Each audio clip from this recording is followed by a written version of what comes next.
ফ্যাসিবাদের উত্থানের সুযোগ যেন তৈরি না হয় সেদিকে সতর্ক থাকতে সরকার এবং বিরোধী দলের প্রতি আহ্বান জানিয়েছেন জাতীয় সংসদের স্পিকার হাফিজ উদ্দিন আহমদ। তিনি বলেন, জুলাই সনদ নিয়ে অহেতুক বিতর্ক সৃষ্টি করা হচ্ছে, যা কার্যকর সংসদ গঠনে অন্যতম চ্যালেঞ্জ। ইফতেখার রেজার রিপোর্ট।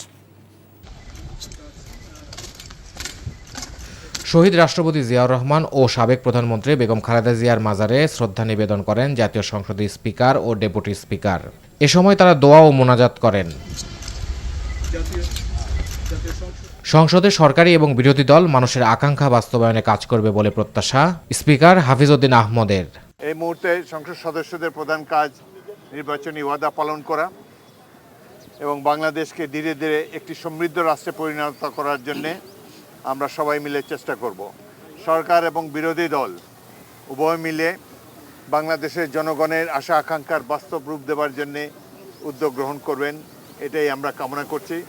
আগামী দিনগুলোতে গণতন্ত্র যাতে আর ব্যাহত না হয়, গণতন্ত্রের প্রতি কোনো ধরনের আঘাত যাতে আর না আসে, সেজন্য আমরা সকল রাজনৈতিক দল মিলে ঐক্যবদ্ধ থাকব। রাষ্ট্রপতি নিয়ে বিরোধী দলের যা মনোভাব তা একান্তই তাদের নিজস্ব।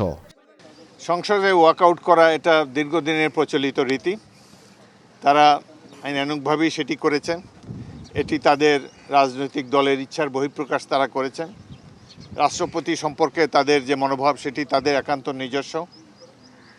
আমরা এই ব্যাপারে কোনো কমেন্ট করতে চাই না। তবে আমরা আশা করব আগামী দিনগুলোতে ওয়াকআউট করার সময় তারা আরও সতর্ক থাকবেন।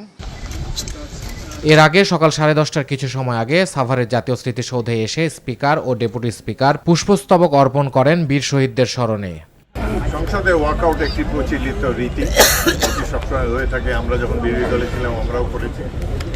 তবু আমি বলবো তারা মোটামুটি শৃঙ্খলাবদ্ধ ছিল। তবে সংসদে স্লোগান দেওয়া ঠিক না, এটি সংসদের রেওয়াজের বাইরে। তবু প্রথম দিন অধিকাংশ সংসদ সদস্য প্রথমবারের মতো নির্বাচিত হয়ে এসেছেন। সংসদীয় রীতি নেওয়াজ আত্মস্থ করতে হয়তো কিছুটা সময় লাগতে পারে, কিন্তু তারা যা কিছু করেছেন তাদের অধিকারের মধ্যে রয়েছে। পরে জাতীয় স্মৃতিসৌধের পরিদর্শন বইতে স্বাক্ষর করেন তারা। Iftekhar Reza, NTV news, Dhaka.